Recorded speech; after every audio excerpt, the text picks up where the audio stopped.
Ce besoin-là, si on ne répond pas à ce besoin, Wallahi ya akhi, tu peux posséder tout ce que tu veux, tu ne seras jamais heureux. Tu peux posséder tout ce que tu veux, tu ne seras jamais heureux. C'est impossible. Parce que ton âme aura toujours faim. Parce que ton âme ne sera jamais satisfaite. Et même si tu satisfais ton corps ou même si tu satisfais des passions, dans tous les cas, ton âme restera vide. Alhamdulillahi nahmaduhu wa nasta'inuhu wa nastaghfiruh. ونعوذ بالله من شرور أنفسنا ومن سيئات أعمالنا من يهده الله فلا مضل له ومن يضلل فلا هادي له وأشهد أن لا إله إلا الله وحده لا شريك له وأشهد أن محمدا عبده ورسوله صلى الله عليه وسلم أما بعد. Chacun d'entre nous, qu'il soit croyant ou incroyant, qu'il soit musulman ou bien faisant partie des gens du livre ou même polythéiste, il y a une question, mes frères et sœurs, qui revient sur la bouche de chacun d'entre nous. Cette question, c'est comment vais-je faire pour pouvoir trouver le bonheur? Alors chacun va rapporter une part de la réponse. Le croyant va te dire que c'est à travers la soumission à notre Seigneur qu'on pourra atteindre le bonheur. L'incroyant, ou alors le croyant ayant un cœur malade, ravagé par la vie d'ici-bas et par l'amour de la vie d'ici-bas, pensera qu'on pourra devenir heureux en possédant des choses. Il faut bien comprendre, mes frères et sœurs, que nous sommes composés de deux éléments. La première des choses, c'est ton corps. Ton corps a besoin de manger, ton corps a besoin de dormir, ton corps a besoin de ressentir un certain nombre de plaisirs pour justement te sentir bien, bien évidemment. Mais il y a un deuxième élément qui est très souvent oublié, mes frères. C'est notre âme. Cette part d'éternité qu'Allah subhanahu wa ta'ala a mis en nous.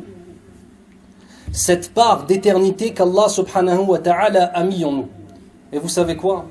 Il y a un jour durant lequel Allah azza wa jal a réuni toutes les âmes de la création.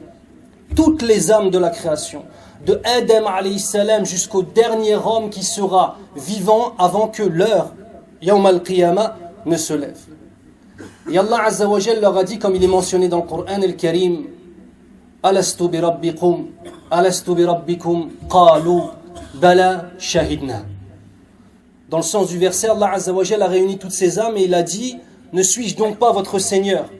Et toutes les âmes ont répondu, si bien sûr, nous attestons que tu es notre Seigneur. De ce moment-là, de ce jour-là, est née une chose très importante. Ce qu'on appelle al-fitra, mes frères. Al-fitra, c'est la croyance instinctive qu'on a en Allah Azza wa Jalla. Où que tu ailles sur cette terre, peu importe la civilisation que tu trouveras, tous les hommes ont toujours cru en une divinité. Que ce soit dans le vrai ou dans le faux, que ce soit en Allah ou que ce soit dans des statues ou que ce soit dans autre chose. Allah a mis dans nos âmes un besoin de l'adorer à partir de ce jour-là. Et chacune de nos âmes a attesté de cela. Ce besoin-là, si on ne répond pas à ce besoin, Wallahi ya akhi, tu peux posséder tout ce que tu veux, tu ne seras jamais heureux. Tu peux posséder tout ce que tu veux, tu ne seras jamais heureux. C'est impossible. Parce que ton âme aura toujours faim. Parce que ton âme ne sera jamais satisfaite.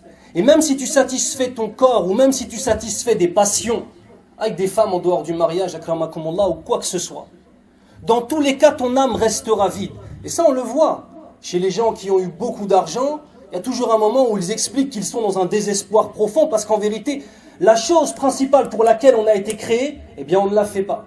Allah Azza wa Jalla nous dit dans le Coran, Bismillahir Rahmanir Rahim, وَمَا خَلَقْتُ الْجِنَّ وَالْإِنسَ إِلَّا لِيَعْبُدُونَ.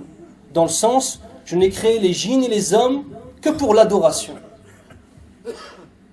Si on n'a pas cet élément dans nos vies, mes frères, Wallah ya akhi, tu peux faire ce que tu veux, tu n'y arriveras pas, tu ne pourras pas connaître le bonheur. Allah Azza wa Jalla nous dit dans le Coran, هَلْ يَسْتَوِي الَّذِينَ يَعْلَمُونَ وَالَّذِينَ لَا يَعْلَمُونَ. Dans le sens, ceux qui savent et ceux qui ignorent sont-ils égaux? Est-ce qu'on fait réellement partie de ceux qui savent?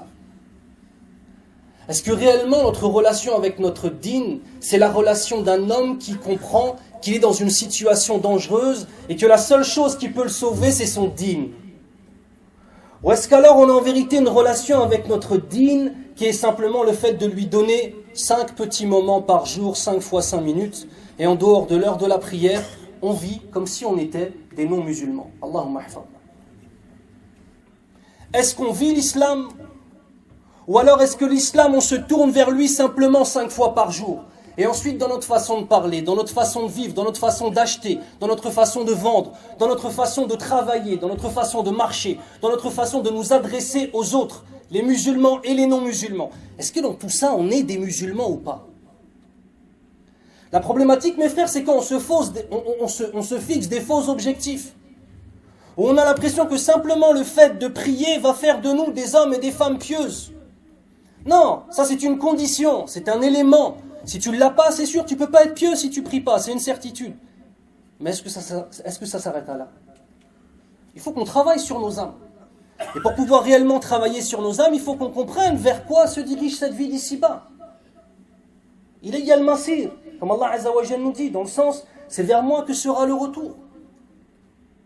Ça veut dire qu'un musulman, c'est une personne qui est intelligente.